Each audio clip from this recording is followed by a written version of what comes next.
The easiest way to lose everything, the billionaire said with a smirk, is to believe you're the smartest man in the room.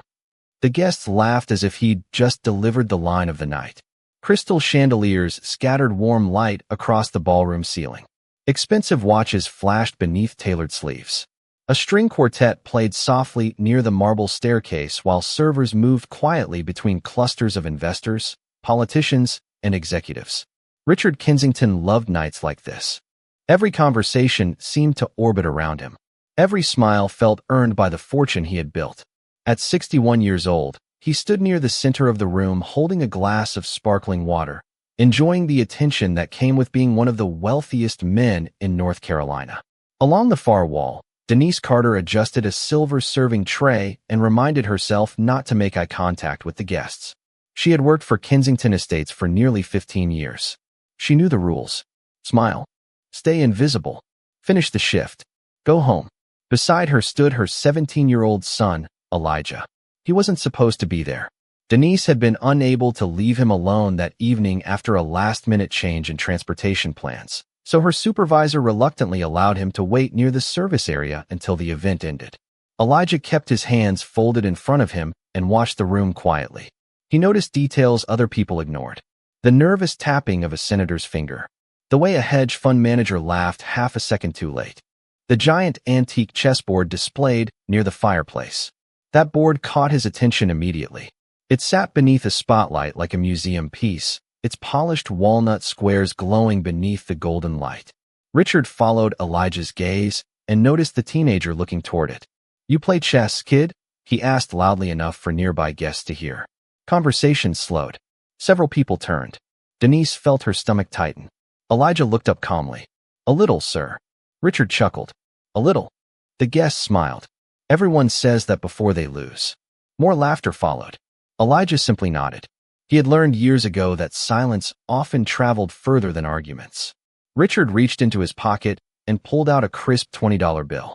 Without stepping closer, he flicked it toward the teenager. The bill drifted through the air and landed near Elijah's shoes. "Buy yourself something nice," Richard said. "Maybe a chess book." A few guests laughed harder this time. One man nearly spilled his drink. Denise felt heat rush into her face. She stared at the floor. 15 years of service, and somehow moments like this never became easier. The room waited. Everyone expected embarrassment, expected anger, expected something. Instead, Elijah bent down slowly and picked up the bill. The paper crackled softly between his fingers. He looked at it for a second, folded it carefully, and slipped it into his pocket. No expression, no complaint, no reaction. Somehow that disappointed the crowd more than any argument could have. Richard raised an eyebrow. The boys' calmness felt strangely out of place. Around them, the party resumed, but not completely. People kept glancing back. The moment lingered like smoke. Across the ballroom, the antique chessboard sat beneath the spotlight, untouched. Elijah's eyes drifted toward it once more. For the first time that evening, the corner of his mouth lifted into the faintest hint of a smile. And Richard Kensington, though he didn't understand why, suddenly felt as though he had just made a move in a game he couldn't yet see. The faint smile disappeared as quickly as it had appeared. Elijah slipped his hands into his pockets and returned to standing beside the service wall while the party continued around him. Yet something had changed. The room no longer viewed him as background furniture. Curious glances drifted toward him every few minutes. Richard Kensington noticed it too. He moved through conversations with investors and board members, but his attention kept returning to the teenager near the wall. Most people reacted when they were embarrassed. Some became angry. Others tried too hard to appear unaffected. Elijah had done neither. He had simply accepted the moment and moved on. That unsettled Richard more than he cared to admit.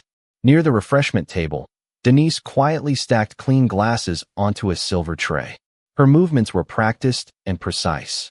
15 years in wealthy homes had taught her how to disappear even when standing in plain sight. She kept her eyes lowered, but she had seen everything. The $20 bill, the laughter, the silence afterward. A familiar ache settled into her chest. She wished she could give her son a different life. A life where people saw his potential before they saw his circumstances. Across the ballroom, Elijah studied the antique chessboard again. It was beautiful. The pieces were hand-carved, each one polished to a glossy finish that reflected the chandelier light. A small brass plaque beside the table explained that the set had once belonged to a European grandmaster nearly a century ago. Most guests passed it without interest. To Elijah, it was the most fascinating object in the room. He walked toward it slowly, stopping a few feet away. The board had been arranged in the middle of a famous opening. At least, it was supposed to be. His eyes moved across the pieces. Something was wrong. A knight sat on the wrong square. The position looked convincing to casual observers, but anyone who understood the sequence would notice the mistake immediately. Elijah frowned slightly. He glanced around. No one else seemed to have noticed. A group of executives stood nearby discussing stock prices. A state senator laughed at a joke. Waiters crossed the room, carrying trays of appetizers. The incorrect position remained untouched beneath the spotlight. Finally, Elijah stepped closer. He reached toward the board and carefully lifted the misplaced knight. The polished wood felt cool against his fingertips. He moved it one square over and set it down gently. The correction took less than 2 seconds. Then he stepped back. The position now made sense. For a brief moment he admired the board before turning away. Unfortunately, he was not the only one who had seen it. Richard Kensington had been watching from across the room. The billionaire narrowed his eyes. Around him, conversation continued, but his attention locked onto the chessboard. He excused himself from a group of guests and began walking toward the fireplace. The click of expensive dress shoes echoed softly against the marble floor. Several people noticed his sudden movement and followed his gaze. Within moments, a small crowd began drifting toward the board. Elijah heard the footsteps and looked up. Richard stopped beside the table and stared at the position. His eyes moved from the knight to the teenager. The room grew quieter with each passing second. Somewhere in the distance, the string quartet continued playing, but even the music seemed softer now. Richard folded his arms. A faint smile appeared on his face, though it carried no warmth. "Interesting," he said. His voice traveled farther than he intended. More guests turned to watch. Elijah remained calm. Richard looked at the corrected position once more before meeting the teenager's eyes. "Tell me something, son," he said. "What made you think that piece belonged there instead of where I put it?" The question hung in the air.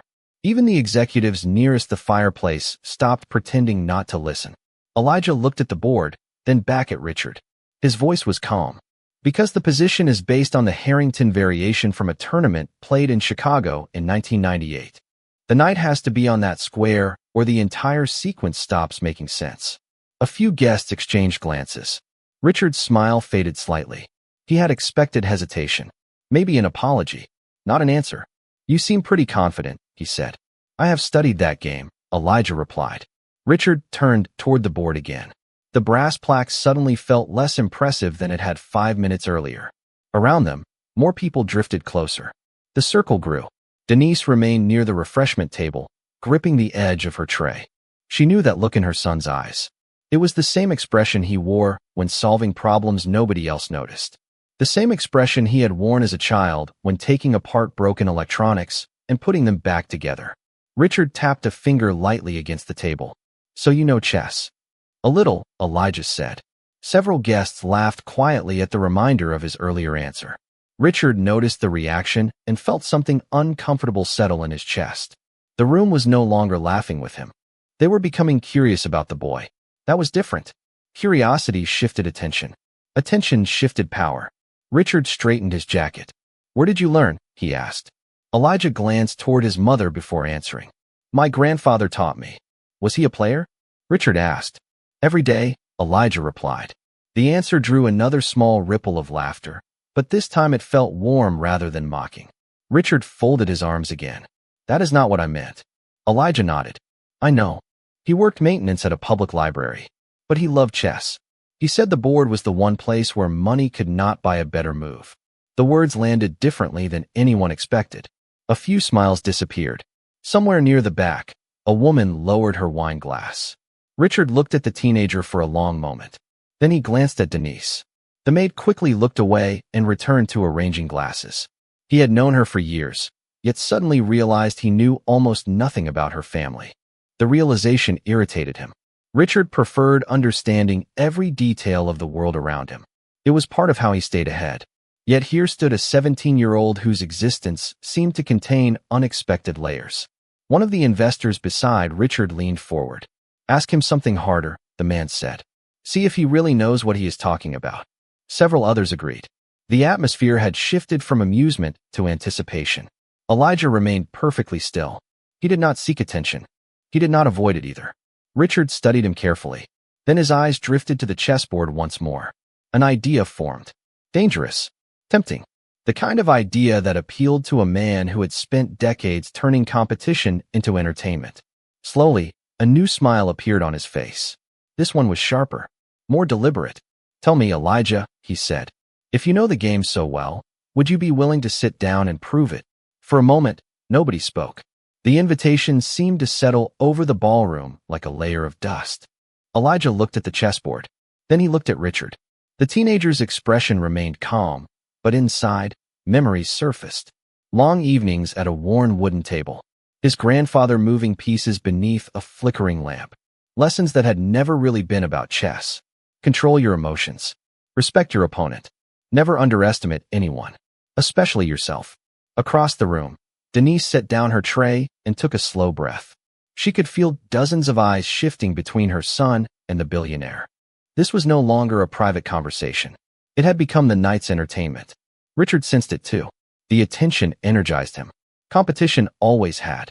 For decades, he had turned negotiations into contests, business deals into battles of patience and strategy. Winning was not simply something he enjoyed. It was part of how he understood the world. He stepped closer to the board.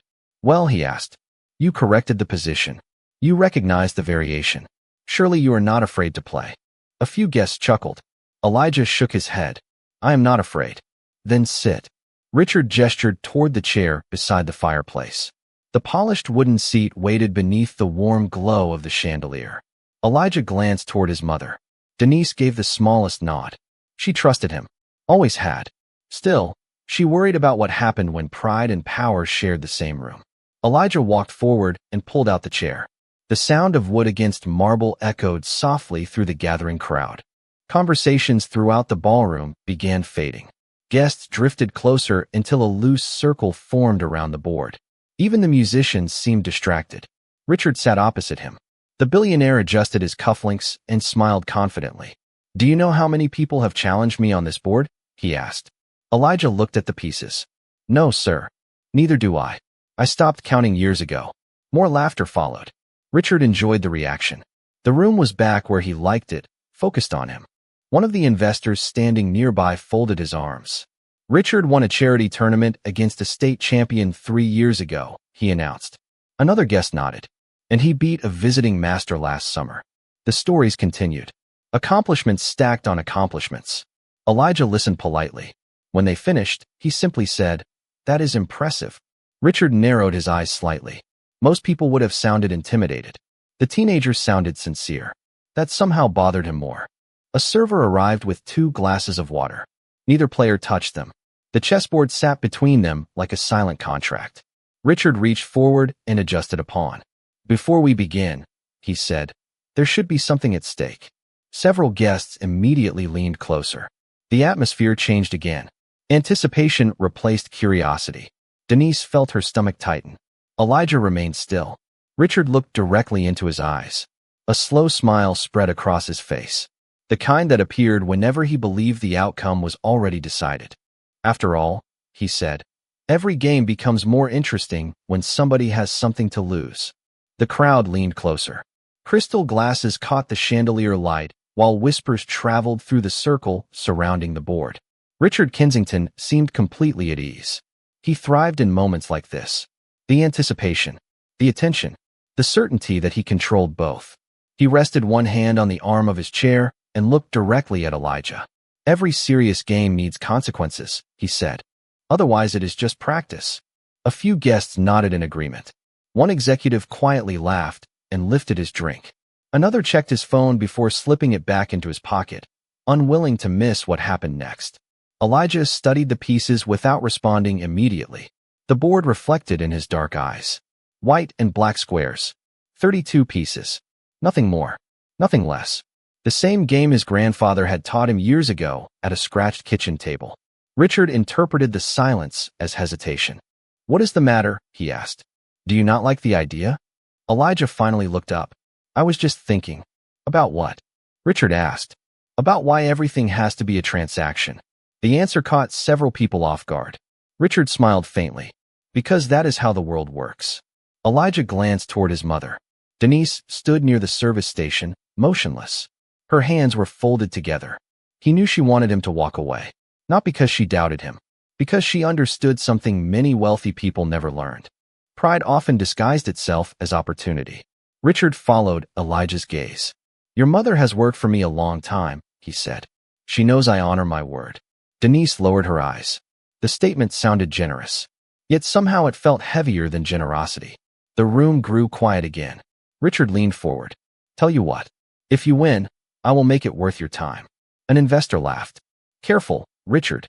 The kid might take your house." More laughter followed. Richard shook his head confidently. "I think I will survive." Then he reached into his jacket and removed a slim leather checkbook. The movement instantly changed the atmosphere. Conversations stopped completely. A few guests exchanged startled looks. Richard opened the cover and rested it on the table beside the chessboard. $1 million, he said casually. The words landed like a stone dropped into still water. Ripples moved through the crowd. Someone nearly choked on a sip of water. Another guest stared at him in disbelief. Even Denise's breath caught. Richard barely noticed. To him, the number was enormous but manageable. To nearly everyone else in the room, it felt unreal. He uncapped a silver pen and placed it beside the checkbook. "You win, I write the check." Silence followed. The string quartet had stopped playing entirely. Nobody seemed aware of it. Elijah stared at the board, then at the checkbook, then back at Richard. His expression did not change. That surprised the billionaire more than anything. Most people reacted to money. Excitement, greed, fear, something. Elijah simply looked thoughtful. Finally, he asked a question that nobody expected. "And if I lose?" Richard smiled. The smile returned quickly this time. Confident, familiar, dangerous. He folded his hands together and said, "That depends on what you think you can afford to risk." The question lingered in the silence. $1 million sat on one side of the board. On the other side stood a 17-year-old whose mother spent her evenings polishing floors and carrying trays through rooms she could never truly belong to.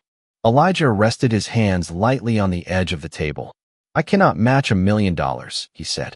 Richard nodded as though he had expected that answer from the beginning. "Of course not." Several guests chuckled quietly. The billionaire leaned back in his chair and folded his arms. "But everyone has something they value." The words carried through the room. Denise felt a knot form in her stomach. She took a step forward. "Mr. Kensington," she began carefully, "my son does not need to play." Richard raised a hand politely. Not rude, not aggressive, just enough to stop her. Nobody is forcing him. His eyes remained on Elijah. The choice is entirely his. The crowd waited. Elijah looked at his mother. The worry in her face was unmistakable. He understood it. She had spent years protecting him from moments exactly like this. Moments where powerful people disguised pride as opportunity. Yet something about the situation no longer felt like a trap. It felt like a test. Not of skill, of character. "What would you want me to risk?" Elijah asked. Richard smiled. Nothing unreasonable. He glanced toward Denise. "If you lose, you spend the summer working for Kensington Estates. Paid, of course. Nothing complicated. Just helping the staff." Murmurs spread through the room. Some guests seemed relieved by the suggestion. Others looked disappointed.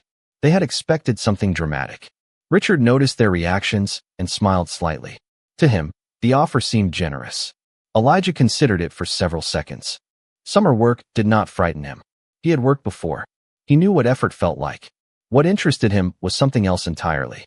"Why?" he asked quietly. Richard tilted his head. "Why what? Why do you want to play me?" The question caught him off guard. Around them, the ballroom remained silent. Richard looked toward the chessboard. The polished pieces reflected tiny points of chandelier light. Finally, he answered honestly. "Because I want to know if you are as good as you think you are." Elijah nodded slowly. "I never said I was good." A few guests smiled. Richard did not. "Then prove me wrong." The teenager looked at the board again. His grandfather's voice seemed to return from years ago. "The board does not care who owns the house. The board does not care who cleans it. It only rewards the better move.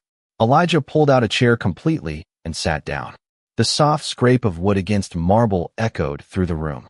Denise closed her eyes briefly. Richard's smile widened. Across the ballroom, guests hurried closer. Phones disappeared into pockets. Conversations ended. Even people who knew nothing about chess suddenly wanted to witness what happened next. Richard reached for the white pieces. "I always play white," he said. Elijah simply nodded. The billionaire placed his fingers on the king's pawn and looked across the board. Confidence radiated from him. Years of victories. Years of people telling him he was exceptional. Years of believing it. Then he made the first move. The pawn slid forward 2 squares. The game had begun. The first move settled onto the board with a soft wooden click. Richard sat back confidently. Around him, the guests relaxed. This looked familiar. Comfortable. The billionaire opening aggressively, controlling the center, forcing the pace. Several people nodded as though they already understood how the evening would end. Elijah studied the position for only a few seconds before answering. His pawn moved forward quietly. No hesitation. No theatrics. Just a response. Richard immediately made his second move. Then a third. The rhythm developed quickly. White. Black. White. Black. The pieces glided across polished squares beneath the chandelier light while the crowd watched in near silence. What surprised everyone was not Elijah's speed. It was his calm. He never rushed, yet he never seemed uncertain. Each move arrived with the same steady confidence. Richard noticed it too. By the fourth move, he stopped paying attention to the audience. By the fifth, he forgot about the checkbook beside the board. His focus narrowed entirely to the position in front of him. The teenager was not playing like an amateur. He was not reacting. He was guiding. The realization irritated him. Richard advanced a bishop. Elijah responded instantly. A knight developed. Another response. The board began to change shape. One of the investors standing nearby frowned and leaned closer. "That is unusual," he whispered to the man beside him. Denise could not follow every detail of the game, but she recognized something else. The expressions around the board were changing. Earlier, people had smiled whenever Elijah spoke. Now they were studying him. Respect was replacing amusement one glance at a time. Richard moved a rook side pawn and finally paused. For the first time, he needed longer than usual. The position looked normal at first glance. Strong, even. Yet a faint discomfort lingered at the edge of his thoughts. He could not identify it. Elijah waited patiently. His hands rested in his lap. No fidgeting. No nervousness.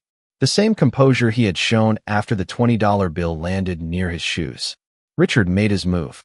Elijah answered almost immediately. The billionaire's eyes narrowed. Somewhere in the room, a glass clinked softly against a tray. Nobody turned. Every ounce of attention remained fixed on the board. 6 moves. Then 7. Richard leaned forward. The confidence in his posture began giving way to concentration. He examined the center carefully. A line he had expected to open remained closed. A piece he intended to activate suddenly lacked space. Tiny inconveniences. Nothing more. Yet they seemed connected somehow. Across from him, Elijah quietly observed. His grandfather had once compared chess to listening. Most people entered a game trying to express themselves. Great players listened to what the board was saying. Right now the board was speaking very clearly. Richard simply had not heard it yet. The billionaire touched one piece, reconsidered, then chose another move entirely. A murmur passed through part of the crowd. Even non-players sensed the shift. Something had changed. Richard no longer looked relaxed. He looked invested. Elijah made his next move. The sound of the piece touching wood seemed louder than before. Richard stared at the board. Then he stared harder. For the first time all evening, a small crease appeared between his brows. He counted squares again, rechecked lines, evaluated exchanges. The room felt warmer suddenly. The chandelier light reflected across the polished pieces. 8 moves had been played, and Richard Kensington was beginning to realize he did not fully understand the position sitting in front of him. The silence around the board deepened. Nobody checked their phones anymore. Nobody reached for another drink. The ballroom that had been filled with conversation an hour earlier now revolved around 64 squares of polished wood. Richard stared at the position. Something was wrong. Not obviously wrong. Nothing was hanging. No major piece was trapped. Yet every line he calculated seemed to end with the same uncomfortable feeling. He was reacting instead of directing. Across from him, Elijah remained motionless. The teenager's eyes moved slowly over the board, calm and focused. Richard could not remember the last time he had seen someone so young display such patience. Most talented players wanted to prove how smart they were. Elijah seemed interested only in finding the next correct move. Richard leaned back slightly and folded his arms. He reviewed the opening again in his mind. Every move had appeared logical. Every choice had seemed natural. Yet somehow the position now belonged to the boy sitting opposite him. One of the investors standing nearby cleared his throat softly. "Everything all right, Richard?" he asked. The billionaire did not answer immediately. His attention never left the board. "Perfectly fine," he said at last. But the confidence that had filled his voice earlier was no longer there. Several guests exchanged glances. They heard it too. The difference was subtle but unmistakable. Richard looked down at his king's side, then the center, then the queen's side. Each area seemed manageable on its own. Together they formed a puzzle he did not fully understand. Elijah noticed the hesitation. His grandfather had once taught him that confusion rarely arrived all at once. It arrived in small pieces. A move that felt awkward. A plan that suddenly seemed unclear. A position that looked equal but somehow was not. By the time most people recognized they were in trouble, they had been drifting toward it for several moves. Richard finally reached for a piece. His fingers paused midway. He reconsidered, pulled his hand back. A quiet murmur passed through the crowd. The billionaire almost never hesitated like this during exhibition games. He was known for decisive play, for confidence, for certainty. Tonight's certainty appeared to be slipping away one calculation at a time. Denise watched from across the room. She still could not follow the deeper strategy, but she understood people. She had spent 15 years observing powerful individuals from the edges of their conversations. She recognized pride. She recognized discomfort. And she recognized the exact moment when a person realized they might have misjudged someone. Richard finally committed to a move. The piece clicked softly into place. Then he sat back and exhaled. Elijah studied the board. 5 seconds passed. Then 10. For the first time all game, he took longer than usual. Richard noticed immediately. Hope flickered inside him. Maybe the pressure was finally working. Maybe the teenager had reached the limits of what he knew. Around them, the crowd leaned closer. Elijah's gaze remained fixed on the position. Then, almost imperceptibly, the corner of his mouth lifted. Not a smile of arrogance. A smile of recognition. He had found something. His hand moved forward. One piece slid across the board and settled onto a square nobody in the crowd had expected. The reaction was immediate. A former tournament player standing near the fireplace suddenly straightened. Another guest blinked twice and stepped closer. Richard stared at the move. The color drained from his face. For the first time that evening, he was no longer calculating how to win. He was trying to understand what he had missed. Richard did not move. The ballroom seemed suspended in time. Crystal chandeliers glowed overhead, but nobody noticed them now. Every eye remained fixed on the board. The move Elijah had just played looked simple, almost harmless. Yet the reaction from the few experienced players in the crowd told a different story. Richard leaned forward slowly. His gaze locked onto the position. He examined one line, then another, then a third. Each path led to the same unsettling conclusion. The teenager had not made a clever move. He had revealed a problem that had been hiding in plain sight for several turns. A retired attorney standing near the fireplace adjusted his glasses. "Oh," he whispered. The single word carried more weight than a speech. Another guest who occasionally played tournament chess exhaled sharply. "That cannot be right." But it was. Richard saw it now. The realization arrived like a cold draft through a closed window. He had been focused on attacking, focused on initiative, focused on demonstrating superiority. Meanwhile, Elijah had been building something quietly, one move at a time. Not a trap designed to surprise. A position designed to limit.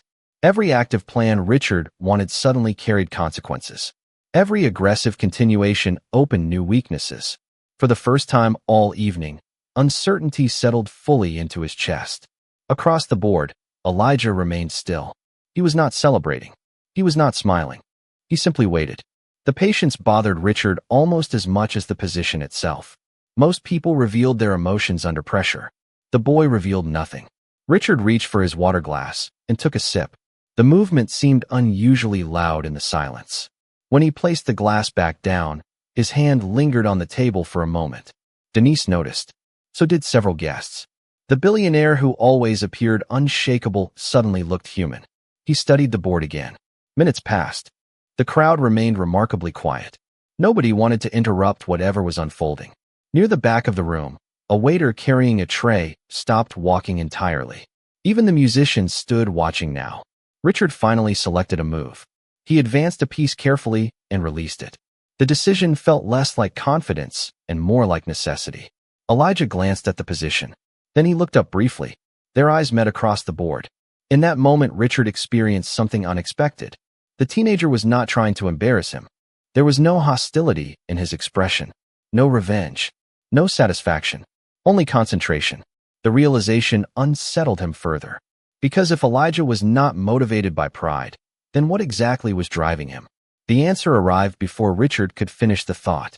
Elijah made his next move. The piece slid into place with a soft click. Several experienced players immediately exchanged looks. One investor muttered something under his breath. Another slowly lowered his drink. Richard stared at the board. His heart sank. Now he understood. The previous move had not been the problem. It had merely revealed the problem. This move exposed the full picture. A position he had believed was under control had transformed into something far more dangerous. He counted squares again, rechecked variations, searched desperately for hidden resources. The answers refused to change. Across the room, Denise pressed her hands together. She still did not understand every detail, but she recognized the expression appearing on Richard's face.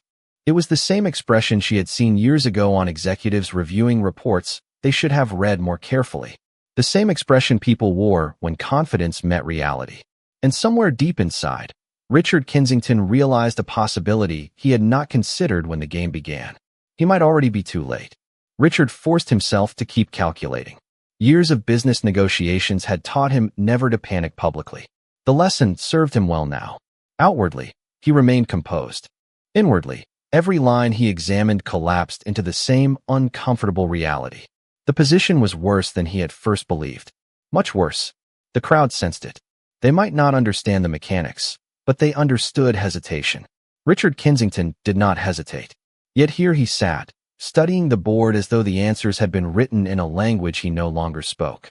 He reached forward and adjusted his glasses. The movement bought him a few extra seconds. Nothing more. Across from him, Elijah waited patiently. The teenager's posture had not changed since the game began. His shoulders remained relaxed, his breathing steady, his attention focused entirely on the board, not on the audience, not on the checkbook, not on the growing tension surrounding them. Richard suddenly remembered something his own mentor had told him decades earlier. The most dangerous opponents are the ones who have nothing to prove. At the time, he had dismissed the advice as sentimental nonsense. Now it echoed uncomfortably inside his mind. A retired judge standing near the fireplace quietly shook his head. He saw it early, he murmured. Another guest nodded. Several moves ago. Richard heard them. He pretended not to. He reviewed the position once more. Then again. The conclusion refused to change. What looked like freedom on move 3 had become restriction by move 6. What appeared active on move 5 had become vulnerable by move 8. The entire structure of the game had been shaped without him realizing it. Slowly, he understood the truth. The game had not turned against him recently. It had been turning against him from the very beginning. He simply had not noticed. A strange sensation settled over the ballroom. The excitement of spectacle gave way to something quieter. Respect. People no longer viewed Elijah as a curiosity. They were beginning to see him as the strongest player at the table. Richard finally moved. The piece landed with a soft click. Nobody reacted. Several experienced players immediately recognized that the move was defensive, necessary rather than ambitious. Elijah studied the board for less than 15 seconds. Then he reached forward. The room seemed to stop breathing. Another piece slid into place. Silence followed. Complete silence. Richard stared. His eyes moved from one square to another, then back again. The realization struck with startling clarity. There was no attack to stop. No combination to calculate away. No clever trick hiding beneath the surface. The position itself was lost. Not immediately. Not dramatically, but inevitably. Every continuation led toward the same destination.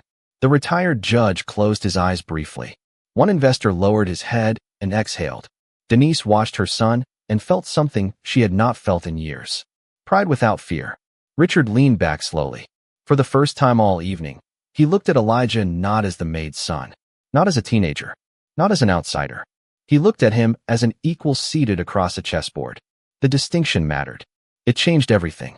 Richard glanced at the checkbook beside the board, then back at the position, then at Elijah. How long? He asked quietly. Elijah understood the question immediately. He looked at the board one final time. Since move 2, he said. The answer landed harder than any victory announcement ever could. The words echoed through the ballroom. Since move 2. Nobody spoke for several seconds.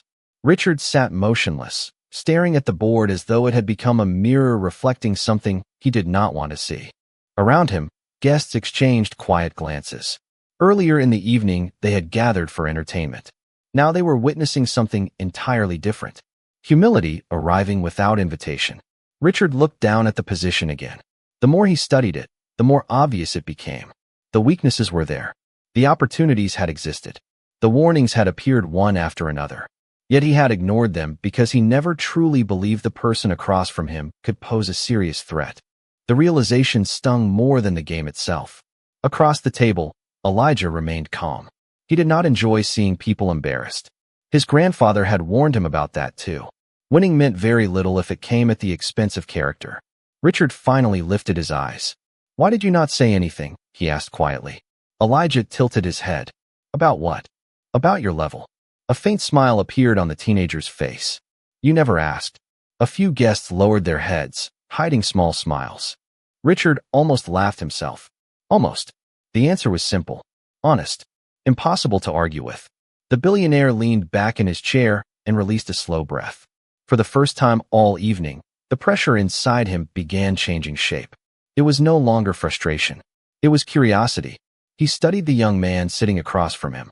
Where did you learn to see the board like this? Elijah looked down at the pieces. For a moment, his expression softened. My grandfather. Richard nodded. The librarian. The maintenance worker. Elijah corrected gently. The library just happened to be where he worked. The distinction landed heavily. Denise watched from the edge of the crowd, her eyes shining beneath the chandelier light. Richard noticed her expression. Then he noticed something else. Throughout 15 years of employment, he had never once asked about her family, never asked about her son, never asked what dreams existed beyond the uniform she wore. He had assumed there was nothing important to discover. That realization felt far worse than losing a game. A retired judge stepped forward slightly.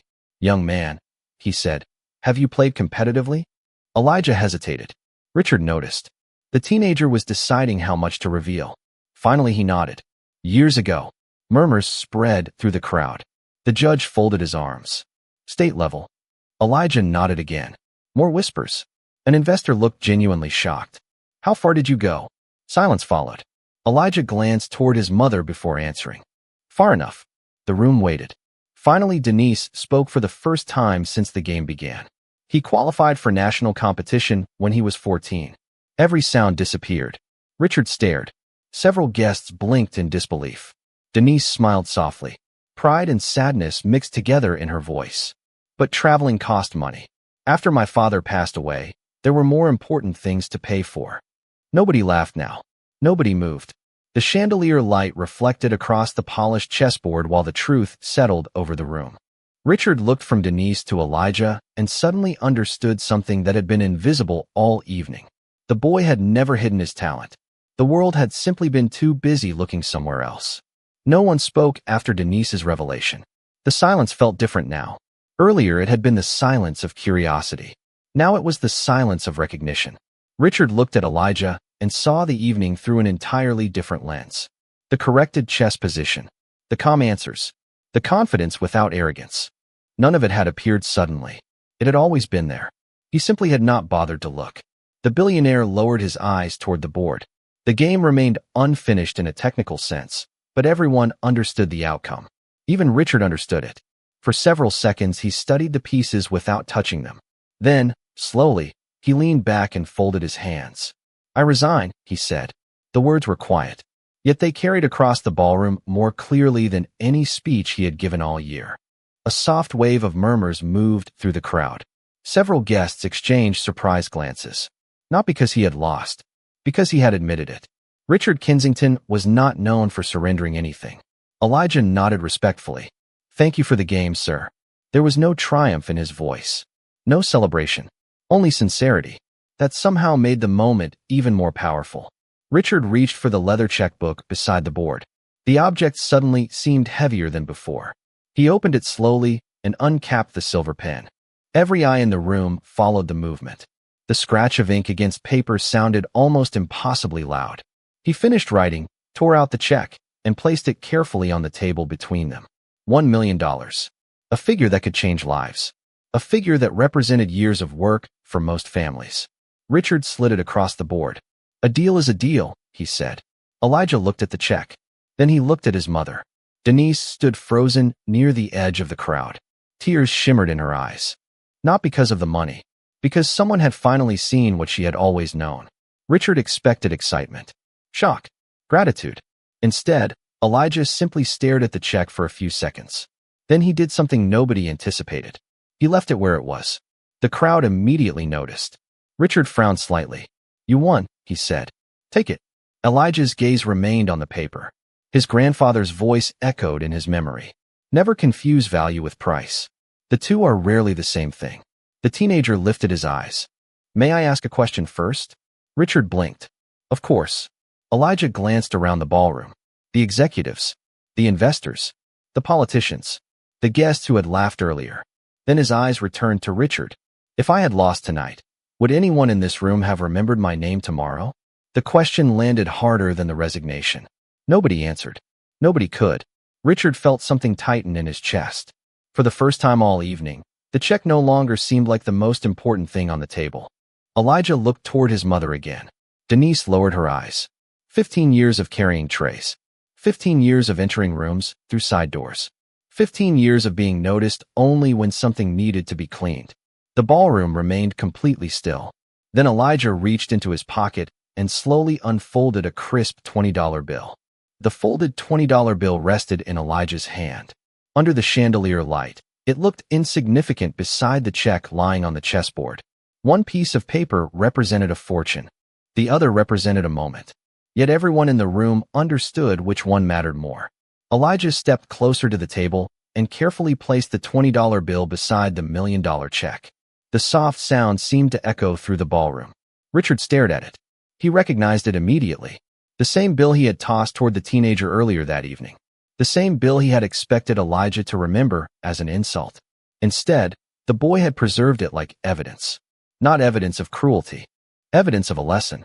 For several seconds neither of them spoke. The room remained silent. Then Elijah looked directly at Richard.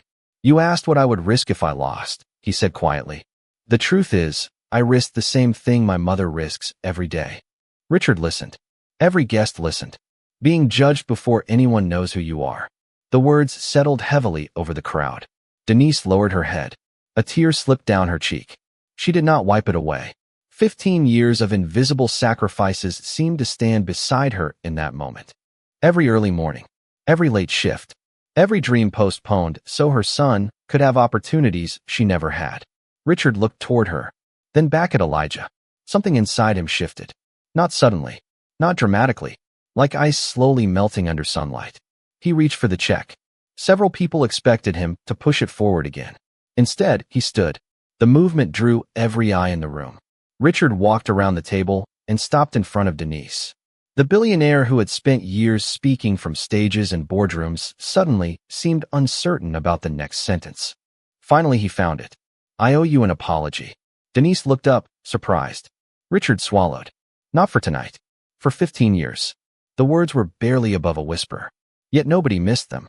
He glanced around the ballroom. "I thought I knew the people who worked in my home." His eyes returned to Denise. "The truth is, I only knew the jobs they performed." No one moved. No one interrupted. Richard extended his hand. Denise stared at it for a second before accepting it. The gesture was simple, yet it carried more weight than any check ever could. Richard then turned toward Elijah. "Keep the $1 million, he said. "You earned it." Elijah looked at the check, then at his mother, then back at Richard. This time he accepted it. Not because of the money, because refusing would diminish the lesson both of them had learned. Richard smiled faintly. The smile looked different from the one he wore earlier that evening. Less certain. more human. Around them, the tension slowly dissolved. Guests began breathing again. Some smiled. Others simply reflected quietly. The chessboard remained between them, frozen in its final position. A game decided long before anyone realized it. As the crowd slowly dispersed, Elijah slipped the $20 bill back into his pocket. Not as a trophy, as a reminder. The check might change his future, but that small folded bill would always remind him of something greater. The board had never cared who owned the mansion. It had never cared who cleaned it. And in the end, neither did the truth. Beneath the warm chandelier light, a billionaire learned humility. A mother received the respect she deserved, and a young man proved that dignity was worth far more than any number written on a check.